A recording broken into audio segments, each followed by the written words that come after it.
Fala galera, paz do Senhor, Deus abençoe a você, a sua casa, a sua família, os seus projetos.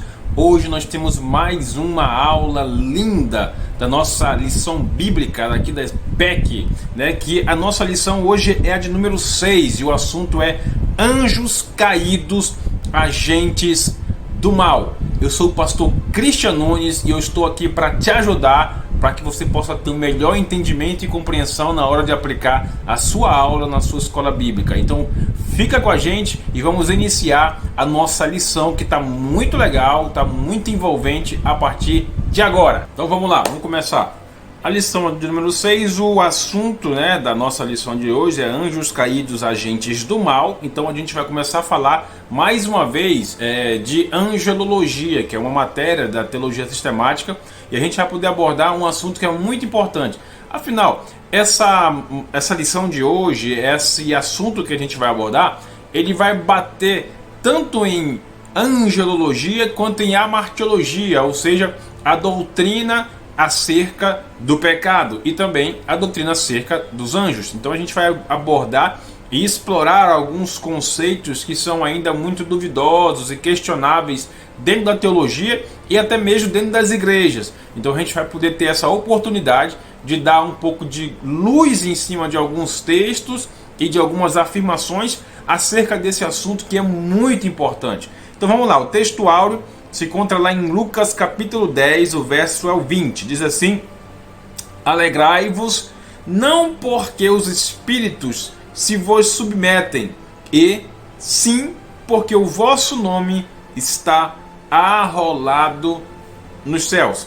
A verdade prática diz assim: todos os demônios, ou os anjos caídos, são derrotados e repreendidos no poder do nome de Jesus.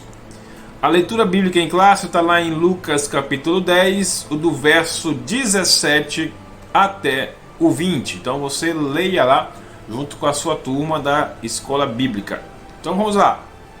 A introdução diz assim: na lição anterior estudamos os principais aspectos dos anjos. Lembra que na lição anterior, lição 5, falamos sobre os anjos. Então a gente teve um fundamento, um pouco uma base com relação à criação desses seres e o seu ambiente. Então aqui já vai falar especificamente de um grupo de anjos, ou seja, os caídos, os demônios. Vamos lá. Agora vamos conhecer a outra dimensão angelical, os anjos maus ou demônios. Aprenderemos que todos os anjos foram criados santos, ou seja, tiveram uma certa perfeição, mas alguns caíram de seu estado original e os resultados da sua queda têm consequências em longo prazo em toda a criação. Primeiro ponto, natureza dos anjos. O entendimento da maioria dos comentaristas bíblicos é que os demônios são anjos caídos, que se tornaram espíritos maus, os quais foram condenados por Deus por causa da rebelião angelical comandada por Satanás. De fato, essa é uma afirmação assertiva. Os anjos, anjo é espírito, né? Eu preciso entender isso aqui. Anjo, ele é dicótomo, ou seja, ele não tem um corpo físico. Então o anjo, ele é alma e espírito. Espírito devido à sua natureza. Mas o anjo, ele tem uma alma, ou seja, ele tem uma personalidade que pode pensar, que tem intelecto, que tem vontade e que tem sentimentos. Esses atributos são de competência da alma. E todo anjo tem uma alma. O espírito é devido à sua natureza. Tudo bem até aqui? Então vamos continuar. O primeiro ponto: espíritos rebeldes. O texto diz assim: a Bíblia revela bem pouco sobre o estado original dos anjos, criados perfeitos em santidade, ou seja, a santidade é um comportamento. Então eles foram criados para um comportamento de santidade, uma conduta exemplar dentro do ambiente, ou seja, no Kairos, que é o tempo da eternidade, o ambiente onde Deus habita. Vamos seguir. No princípio, seu afeto e amor eram exclusivamente para o Criador, a quem procuravam servir e cumprir a sua vontade. Nesse estágio, eles tinham a capacidade de pecar ou de não pecar, ou seja, Deus não criou marionetes angelicais, Deus criou anjos com uma alma que tem intelecto, vontade e sentimento, capaz de ter a opção de escolha. Essa opção de escolha Diferente da questão de um livre-arbítrio. Eu já bati isso aqui, acho que em algumas aulas anteriores. Quem tem livre-arbítrio é aquela pessoa que está fora de dentro de um conjunto, e esse conjunto é a unidade em Deus. Então eu não tenho mais livre-arbítrio. Por que não tenho livre-arbítrio? Porque eu não tenho liberdade para isso. Eu sou escravo de um senhorio. Eu sou servo de um senhor. Então tudo que eu fizer e vai quebrar o princípio do meu senhor, eu entro dentro de um campo de desobediência. Tudo bem? Agora, o ímpio, aquele que não tem nada a ver com essa unidade, ele tem livre-arbítrio. Mas para o crente, aquele que está dentro da unidade, não existe mais livre-arbítrio. Não dizer, pastor, eu tenho livre-arbítrio. Não, irmão, você tem livre escolha, é diferente de livre-arbítrio. Esse arbítrio é para quem está fora. Agora, quem está dentro do corpo, qualquer princípio que for quebrado, você entra dentro de um campo de desobediência. E aí você cai dentro de um campo de pecado. Tudo bem? Vamos continuar. Nesse estágio eles tinham a capacidade de pecar e de não pecar. Tinham consciência de sua posição e de seu relacionamento com o Criador. Tinham consciência de sua posição e de seu relacionamento com o Criador. Cada anjo sabia qual que era o seu lugar e a sua função dentro do tempo do Kairos, onde Deus habitava, onde Deus habita ainda, e esses outros anjos que caíram também aonde estavam. Todos os anjos sabiam a sua função. Eles não eram forçados a obedecer a Deus e a conservar sua primitiva posição, mas a escolha infeliz deles foi a de se rebelar contra Deus sob o comando de Satanás. Irmão, observe, essa questão de rebelião, ela continua sendo muito clássica até nos dias de hoje.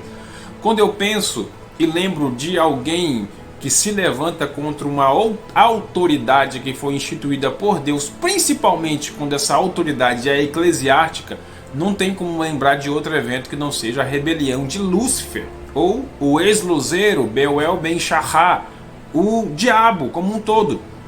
Aquele que se levanta contra uma autoridade divina, uma autoridade eclesiástica, sem motivo qual, ele quebra princípios de honra.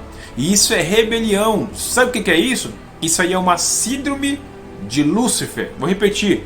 Isso é síndrome de Lúcifer. Se você se rebelar contra o seu líder, e o seu líder não é um criminoso, não é um incompetente, não é um carrasco, um ditador. Se você se levanta para se rebelar por motivos pessoais, acredite, você não está balançando uma bandeira de Cristo, mas você está balançando uma bandeira de uma síndrome de Lúcifer. Você conhece alguém assim? Você já viu algum cenário, algum ambiente, alguém se levantar contra um pastor e sair repartindo, desbandando? É muito clássico isso, quebrando e partindo a igreja no meio. Aquela que sai com o rebelão acaba que comprometendo todo o seu processo ministerial. Se não for de Deus, pelo caminho vai se esgotar e vai se exterminar sozinho. Vocês estão aí? Então vamos lá. Mas a escolha infeliz deles foi de se rebelar contra Deus sob o comando de Satanás. Sempre tem alguém que se levanta, sempre alguém vai se levantar para ser essa figura de liderança do mal. Sempre vai ter. Dentro de igreja, dentro da faculdade, dentro da família, dentro da empresa, dentro da faculdade, em qualquer lugar, o ambiente, sempre vai ter aquele que vai se levantar para fazer o mal. E um detalhe terrível, ele se levanta para fazer o mal, você está vendo que ele está fazendo mal, mas vai ter sempre alguém que o segue, que o siga. Vamos lá. Segundo ponto, espíritos maus. O orgulho foi o pecado raiz que causou a queda de Lúcifer e infestou um grande número de anjos. Eu vou detalhar esse orgulho de Satanás aqui. Observe, olha o que diz lá em Isaías capítulo 14, olha o verso 13, diz assim: afinal, tu costumavas declarar em teu coração. Isso aqui, olha a palavra que está sendo uma projeção profética, essa afirmação: hei de subir até os céus, erguerei o meu trono. Observe, erguerei o meu trono acima das estrelas de Deus, e eu me estabelecerei na montanha da Assembleia, ou no monte de Deus. no ponto mais elevado de Zafon, o alto do norte, o Monte Santo de Deus. Olha o que o diabo falou. O diabo, ele era o aferidor de medidas dentro do ambiente onde as pequenas congregações dos anjos trabalhavam para que pudessem retirar pedras afogueadas, pedras de fogo. Está lá em Ezequiel 28, pedras de fogo, pedras afogueadas, e essas pedras de fogo eram o combustível, os elementos combustíveis, como se fosse carvão vegetal que se coloca no siderúrgico. Eram as pedras afogueadas que esses anjos pegavam e eram conduzidas até o altar, ou seja, o monte de Deus. E o Lúcifer, o ex-luzeiro, porque ele era portador da luz, ele não era um anjo de luz, ele era um portador da luz, ele tinha uma luz especial nele que deixava o holofote muito em evidência. Ele já era como se fosse um gerente dentro daquele ambiente. Ele já tinha uma certa honra nele. E olha a declaração dele: hei de subir até os céus, erguerei o meu trono. Ou seja, o ex-luzeiro, o Lúcifer, ele tinha um pequeno trono. Você está conseguindo pegar? Observe o que o texto está fazendo na afirmação. Erguerei o meu trono. Ele queria pegar o trono dele, e erguerei o meu trono acima das estrelas de Deus. Essas estrelas de Deus são os outros anjos. Aqui não são astros. Essas estrelas de Deus são os outros anjos. Ele já estava acima dos outros anjos. Ele já era um querubim em especial, com um potencial maior. Ele já era maior e acima dos outros anjos. Mas olha, ele não estava conseguindo entender isso. Sabe o que é isso? Isso é insatisfação com o que tem. Mais do que o orgulho, é a insatisfação. Ou seja, Deus colocou ele como se fosse um gerente dentro desse ambiente, mas para ele ainda estava com insatisfação dentro de si. Tem muita gente que é assim. Deus te tira lá do lamaçal, te coloca dentro do lugar onde você vai ter evidência, onde Deus vai te honrar. Ainda assim, a pessoa se rebela por insatisfação. Não quero. O carro que Deus te deu é esse aqui. Não quero. A esposa que Deus deu é essa aqui. Não quero. Não quero esse esposo, não quero essa esposa, não quero esses pais, não quero essa igreja, não quero esse pastor, não quero essa casa, não quero essa vida. Ou seja, uma vida de insatisfação, ela revela um espírito do Lúcifer dentro do indivíduo. Você está conseguindo pegar? Você está aí? Uma vida de insatisfação. A insatisfação é uma chave para acionar a maldição sobre a sua vida, crente. Você está pegando, irmão? Dá um like, se inscreve no nosso canal, inscreva-se no nosso canal para que a gente possa alcançar mais pessoas com essas aulas, para que possamos ter melhores subsídios, para que possamos aplicar de forma mais eficiente e com mais propriedade as nossas escolas bíblicas. Vocês estão aí? Dá um joinha, dá um likezinho aí, inscreva-se no nosso canal, tá bom? E vamos dar continuidade aqui nessa aula que está muito boa. Então, observe, ele queria pegar esse pequeno trono dele e levar para cima, no Monte Santo. Nesse Monte Santo, não dá. Ele queria ser semelhante ao Altíssimo. Observe, ele queria ser semelhante, tornar-me-ei semelhante ao Altíssimo. Olha o 14: subirei mais alto que as altas nuvens e tornar-me-ei semelhante ao Altíssimo. Irmão, você está conseguindo pegar? O diabo queria ser semelhante ao Altíssimo, mas essa semelhança ele não deu para os anjos. Essa semelhança ele deu para você. Eu queria estar aí do outro lado para ver você dando glória a Deus aí. O diabo lutou, o diabo se rebelou, fez uma guerra cósmica para ter a semelhança de Deus e não conseguiu.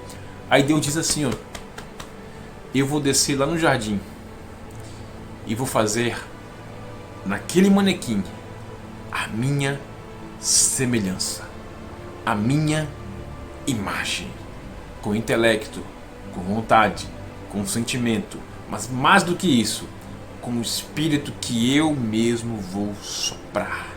Oh, glória a Deus! O que o diabo queria e nunca terá, Deus deu para você. Glória a Deus! Vamos continuar? Jesus, que lindo! E diz aqui no outro parágrafo assim: ó, eles formam um exército diabólico. Esses anjos que caíram na rebelião, nessa insatisfação do Lúcifer, ele conseguiu motivar, né, inspirar muitos outros anjos para poder irem com ele nessa saga que totalmente alusiva a uma derrota. É uma saga terrível que o Lúcifer teve.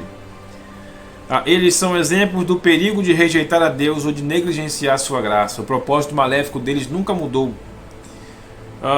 Por isso não devemos ouvi-los e nem ter contato com eles, ou seja, com os demônios. Eles se disfarçam de espírito de mortos para enganar. Os espíritos dos mortos, de injustos, dos santos, estão sob o controle de Deus e não voltam à terra. Espírito não fica fazendo visagem. Tem crente que fica vendo visagem aí, que quer de noite levantar para pegar um copo com água. Eu vi uma sombra, irmão. Ou é vulto, mas não é espírito. Tem alguma coisa errada aí, tá? Espíritos limitados. Eles não são onipotentes. Eles não têm poder em totalidade, não. Eles têm poder? Tem, mas não são onipotentes. Não têm todo o poder. Esse atributo é atributo de Deus. Como seres criados, seus poderes são limitados. Como exemplo, bastará um anjo para amarrar a Satanás e lançá-lo no abismo. Isso aqui está lá em Apocalipse capítulo 20. Eles não são onipresentes, só podendo estar em um lugar de cada vez. Também não são oniscientes, não conhecem todas as coisas. Por isso os espíritos malignos espionam os nossos passos. Como assim, pastor? Eles não são onipresente, eles não estão em todos os lugares, ou seja, há uma casta muito grande, é como se fosse uma parte de um exército de demônios espalhados por aí, esperando a legalidade do indivíduo. Os demônios e o diabo, ele não tem autoridade, eles agem dentro de legalidade. O indivíduo da legalidade, eles vão com essa legalidade e apresentam para Deus a permissão de poder mexer com a vida do indivíduo. Você lembra de Jó? Então, o diabo não vai sair matando qualquer um e pegar Deus de surpresa. Deus tem que autorizar alguma coisa. Vocês estão aí? Eles não são onipresentes. Essa presença, ou seja, um demônio que age numa área específica, ele pega uma legalidade aqui e há um fluxo no meio dos demônios, no meio dessa quadrilha armada do diabo. Há um fluxo, há uma ordem deles, né? É um crime organizado. Então um demônio pega uma ação ilegal do indivíduo aqui, ele leva para um outro demônio maior aqui, que leva para um outro demônio maior, chega no diabo, o diabo pega isso aqui, vou matar? Não posso, tem que ver com Deus. Qual é a legalidade? É ruim isso, porque praticamente o diabo pega, ele pega um papel de legalidade e fala assim: ó, aqui Deus, ó, tá roubando, ele estuprou, matou e não se arrepende não, é só remorso, ele está gostando do que está fazendo. Irmão, o salário do pecado é a morte, mas o dom gratuito de Deus é o quê? Qual é? A vida eterna com Deus, não com o diabo. E esses espíritos malignos espiam nossos passos, também não são oniscientes. O diabo, ele nunca vai ler a tua alma. O diabo, ele é tão especialista em estudar pessoas que ele está há 2.000 anos estudando cada passo do indivíduo, do ser humano. Então observe, você não precisa, o diabo não precisa entrar na tua cabeça para saber o que você quer. Às vezes uma linguagem física e corporal ele já consegue detalhar o que de fato você quer. Sabe, é você estar na parada de ônibus e passa aquela mulher grandona, toda coladona lá e olha a tua face. Ai, caramba, o diabo já viu, opa, já sei qual que é a legalidade. Esse cara gosta de prostituição, esse cara gosta de fornicação, esse cara gosta de sexualidade. Então, ele já fez uma leitura tão labial, facial, que já determina como é a tua fraqueza. Tudo bem? Então, ele não é onisciente, mas ele estuda cada passo, cada detalhe de sua ação e do teu comportamento. É exatamente nessa fraqueza é que ele vai investir ações contra ti. Tudo bem? Satanás não pode fazer nada com o justo sem a permissão de Deus, tampouco os demônios. Por outro lado, de modo geral, eles não exercem o seu poder sem obterem consentimento inicial na vontade humana, ou seja, a legalidade. Ponto 2. Organização dos anjos caídos. A Bíblia revela que na dimensão das trevas espirituais o diabo tem a sua própria organização. É um crime organizado, como eu falei, não é bagunçado lá não. Tudo bem? Não é bagunçado. O príncipe, Satanás, é o chefe de uma organização maligna ele tenta firmar o seu trono na iniquidade. Irmão, muita gente não sabe o que é iniquidade. O que é iniquidade, pastor? A iniquidade, ele é o pecado que ele já está institucionalizado nas casas, nas empresas, na faculdade, nas igrejas e nas nações. É o pecado institucionalizado, ou seja, é um pecado que já virou cultura, ninguém fala mais nada. Olha, observe, é como se daqui a uns 20, 30 anos o casamento homossexual fosse normal, né? A gente sabe que isso quebra o princípio de Deus, quebra um princípio de Jesus, de Cristo, mas vai chegar um tempo que isso vai ser normal, ou seja, isso é iniquidade. Ninguém vai falar mais nada. Hoje, quando se fala em aborto, tem debates e tudo mais, mas não é mais um escândalo. Antigamente ninguém falava nisso, mas hoje já se pensa em aceitar. Ou seja, é a ação da iniquidade tomando espaço. Vocês estão aí? Vamos lá. Satanás, cujo significado é adversário, faz oposição a Deus e ao homem. Satanás. Observe, não vou falar agora aqui de arrebatamento, tá? Depois que a igreja for arrebatada, né, e esse arrebatamento não é Jesus que vai voltar, é a igreja que vai subir. Jesus não vai vir aqui para arrebatar a igreja, é a igreja que vai subir sobre as nuvens e encontrar com Cristo lá, e de lá vamos para a boda do Cordeiro, glória a Deus por isso. Depois do arrebatamento, inicia-se a grande tribulação, né? 3 anos e meio de uma falsa paz e 3 anos e meio de tribulação total, de forma literal mesmo. É aí, depois que vem a parousia, Cristo vem com a igreja que subiu antes com ele, para poder fazer todo aquele processo do Gog Magog, do Armagedon, e destruir essa trindade satânica. O que acontece? Satanás, cujo significado adversário faz oposição a Deus e ao homem. Peguei o gancho que eu estava explicando. Satanás, antes desse arrebatamento, ele faz oposição em tudo a Deus. O Satanás. Depois do arrebatamento, inicia essa grande tribulação. Então o anticristo vai ser revelado.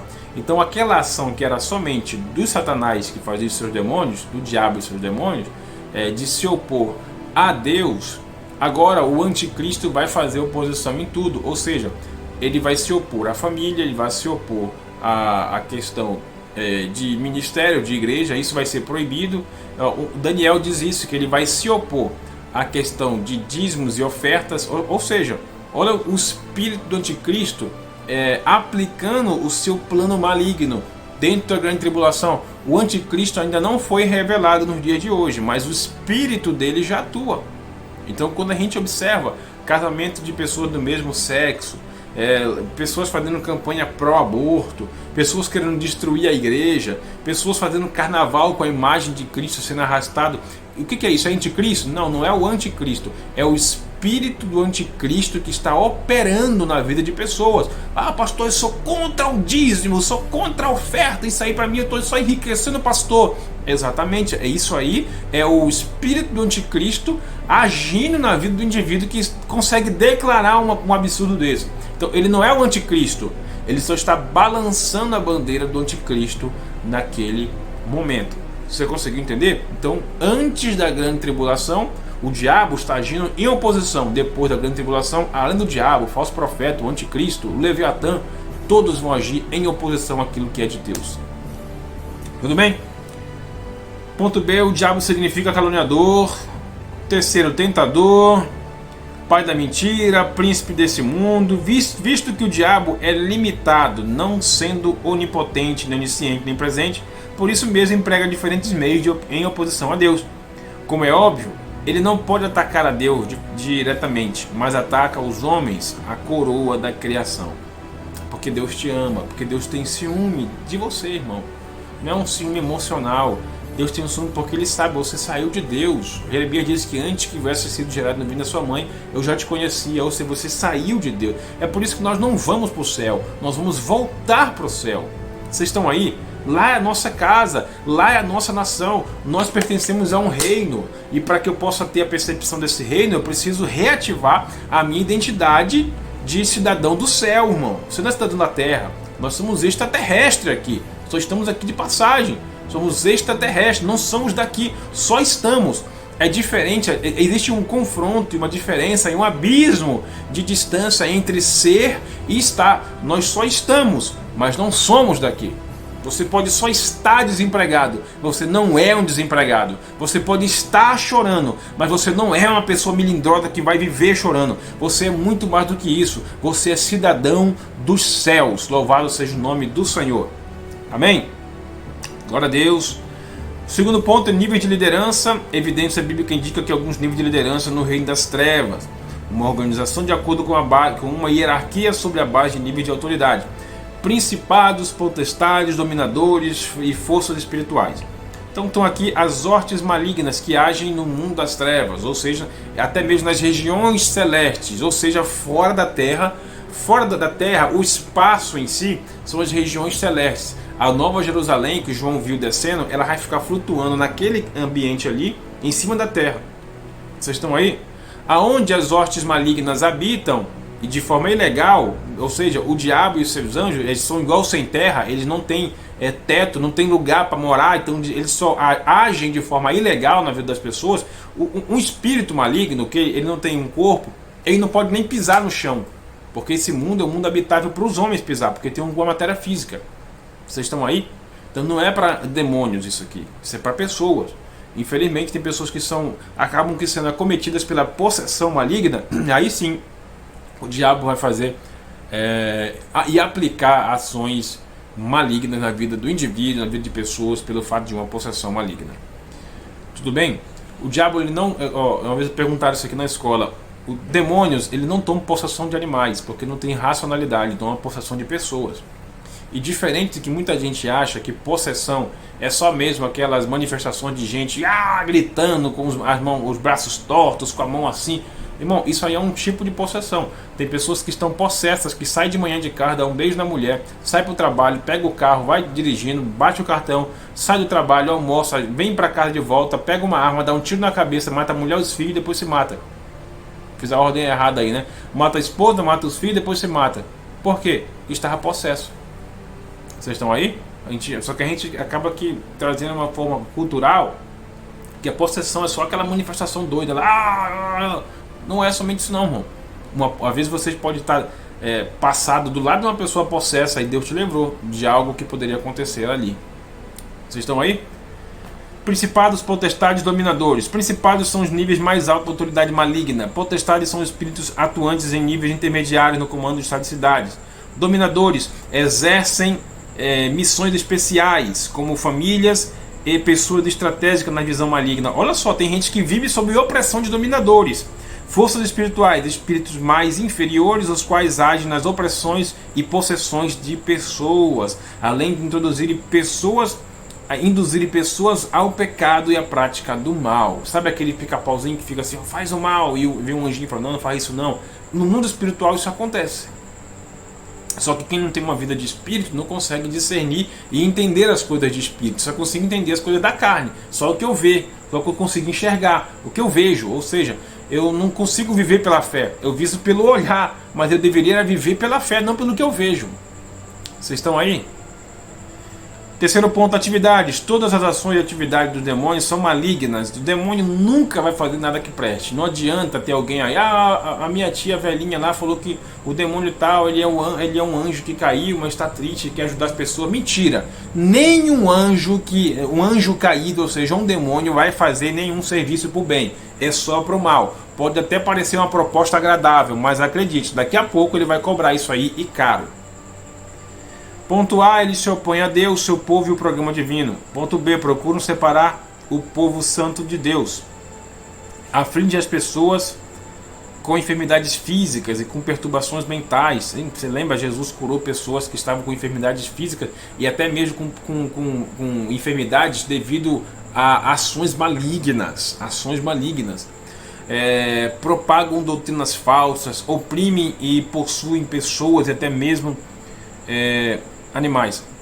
Aqui há um detalhe: não há possessão de animais, tá, irmão? Não há possessão de animal pelo fato de animal não ter racionalidade, ok? Conduzem para a imoralidade e prostituição, influenciam a violência e o ódio, produzem problemas econômicos e financeiros. Ocasionalmente, Deus utiliza-se dos anjos maus a fim de atingir os seus próprios propósitos de castigar os ímpios, bem como para disciplinar os justos que erram. Ou seja, Deus também usa os demônios para a questão de justiça. Derrota dos anjos caídos. A sorte final dos demônios é clara na Bíblia. Assim como o seu príncipe já está julgado, eles também têm seu destino selado. Não tem mais esperança e retorno. E eles também sabem disso e nem brigam por isso.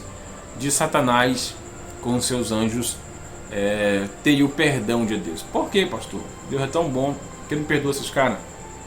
É porque o ambiente em que eles pecaram era um ambiente de perfeição. Era um ambiente perfeito.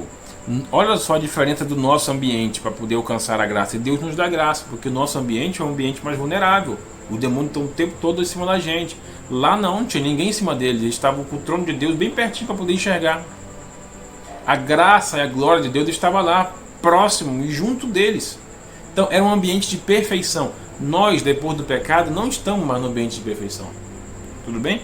Olha o detalhe, lembra daquela canção que diz assim: no céu não entra pecado. Não entra, mas saiu. Tudo bem? No passado, o reino das trevas sempre foi derrotado por Deus. Na grande rebelião, vimos antes, anteriormente que Satanás e os anjos foram expulsos do céu. Exatamente, eles foram expulsos do Kairos, aonde Deus habitava. Ok? Muitos desses espíritos imundos, os mais poderosos, estão presos no abismo e serão soltos por ocasião da grande tribulação. Exatamente, a grande tribulação. Tem gente que acha, estamos vivendo a grande tribulação. Irmão, você não tem noção do que é a grande tribulação. Quem acha que esse tempo, que eu acredito que é Mateus 24, princípio das dores, quem entender e acreditar que isso aqui já é grande tribulação, não, tem que observar com mais detalhe, irmão, a Bíblia e alguns livros acerca da Bíblia sobre esse assunto. A grande tribulação vai ser terrível. Não é isso aqui não. Pandemia não é grande tribulação, é princípio de dores. Já está horrível, agora imagine a grande tribulação. Tá? Eu acredito no pré-tribulacionismo, ou seja, antes de tudo isso aqui, antes de começar a grande tribulação, nós já vamos ser arrebatados por Jesus. No mistério de Cristo e na cruz eles foram derrotados e despojados do demônio espiritual sob o destino da humanidade. O segundo ponto, no presente, a todos os salvos é garantida a vitória sobre os demônios. Precisamos crer na vitória de Cristo sobre eles, repreendê-los pela fé em nome do Senhor. Devemos resisti-los, pois já estão derrotados e eles fugirão. Olha que detalhe. Eu já vi muita gente quando vai expulsar demônio, pega assim: demônio, eu agora estou liberando a palavra aqui em nome de Jesus, sai! Irmão, ele sai, mas observe, aquele que sai um dia volta. Qual que é o crédito e a chave e a legalidade que ele volta? É eu pecar novamente em uma área que ele já está visualizando ao redor, porque ele fica rugindo. Então ele fica ao redor, quando tem uma legalidade, ele volta. E detalhe, volta com um monte de gente, né? Volta com uma legião em cima do indivíduo. Olha a vida que essa pessoa vai ter. Então, ao invés de nós, em nome de Jesus, só expulsar, manda para o abismo. Lembra daqueles demônios que estavam naquele cenário do Gadareno? Olha que eles falam assim: Jesus, Filho do Altíssimo, não nos manda para o abismo. Irmão, os caras estavam com medo do abismo. Então é para lá que quando expulsar vão mandar. Expulsa e manda para o abismo. Ou seja, esse abismo é como se fosse um buraco muito grande. É um abismo onde estão os anjos diluvianos que caíram, aqueles anjos caídos, estão lá, presos ali. Então manda para o abismo, que lá é uma prisão, que ele não sai mais. Não fica expulsando, deixando aí liberto, livre, aí os demônio brincando aí com a cara de gente. Pega essa carniça desse demônio e lance para o abismo. Amém? Você tem autoridade no nome de Jesus para fazer isso. Amém? A igreja tem a promessa de que Satanás e todas as forças e as obras malignas serão esmagadas debaixo dos nossos pés. Devemos vigiar para que a nossa vida não esteja comprometida com eles ou contaminada com os seus desígnios. Precisamos buscar e manter a comunhão com Deus intensamente por meio da oração e do jejum, que também são ferramentas muito importantes para que a gente possa vir fortalecer ainda mais o nosso relacionamento com Deus, para que esses demônios, esses anjos caídos, que hoje são demônios que ficam nos cercando todos os dias, nos oferecendo propostas malignas que vão corromper e arrebentar a nossa intimidade com Deus, para que a gente possa ter em Deus força para resistir todo esse mal. Vocês estão aí? Então dão glória a Deus que você vai com certeza vencer toda essa batalha. Terceiro ponto diz assim: no futuro, provavelmente a razão do ódio permanente de Satanás contra Deus e seu povo tem a ver com o fato de que na sua vaidade cósmica buscou a posição de ser igual a Deus, condição que estava destinada ao ser humano redimido. Não é qualquer ser humano que vai poder ter essa semelhança de fato, em plenitude, ao Deus nos chamar para ser revelado por nós, para Ele se revelar para nós, ou seja, o veremos face a face. Não é qualquer ser humano, não é qualquer indivíduo, é só para um indivíduo redimido, ou seja, aquele que renuncia, aquele que reconhece, aquele que honra e que será salvo por Jesus. Vocês estão aí? Além disso, o conhecimento da sua condenação eterna e a vitória eterna da igreja sobre as portas do inferno são um forte motivador desse ódio. É por isso que o diabo, todos os dias, ele planeja acabar com a sua vida, acabar com a sua família, acabar com os teus sonhos, acabar com os teus propósitos. Por quê? Porque ele sabe que se você permanecer fiel a Jesus, você vai receber a vida eterna e você vai ter todas as promessas sendo aplicadas e contempladas por Deus, por você, para você. Vocês estão aí? Essa é a maior raiva e ira do diabo. Essa é a ira dele. Ele queria uma semelhança. Deus falou assim: não, para você não, Satanás. Eu vou dar para ele, vou dar para ela, para você não. A insatisfação arrebentou com o que Satanás tinha, com o que o Lúcifer tinha lá no Kairos. Diz o ponto A para finalizar: ele será preso por 1000 anos, aqui será no milênio, certamente junto com seus demônios, por ocasião da vinda de Jesus em sua glória, enquanto Cristo e a igreja reinarão por 1000 anos, milênio. Depois do reino milenial de Cristo, Satanás será solto e novamente se rebelará contra Deus e será lançado para sempre no lago de fogo. Esse lago de fogo aqui é o inferno, tá? Então o inferno não foi inaugurado ainda. Esse inferno será inaugurado para o lançamento do diabo e seus anjos, anticristo, o falso profeta, Leviatã, todos esses dentro do lago de fogo, conforme Apocalipse 20, do verso 7 até o 10. Tá bom? Deus abençoe, um forte abraço, um beijo no coração. Espero ter contribuído e ajudado para que você possa ter ferramentas e subsídios suficientes e fazer com que a sua aula seja uma bênção, tá bom? Dá um like, curta, siga nossas redes sociais também no Instagram e no Facebook, mas inscreva-se no nosso canal para você possa estar recebendo todas as semanas, através de que você vai lá ativar no sininho, as informações e a notificação de que aulas novas estarão disponibilizadas aí, tá bom? Não só as aulas de EBD, mas também algumas curiosidades bíblicas que são muito legais, então você também pode desfrutar desse material de forma genuína e gratuita, tá bom? Deus abençoe, um forte abraço em nome de Jesus, beijo no coração de todos.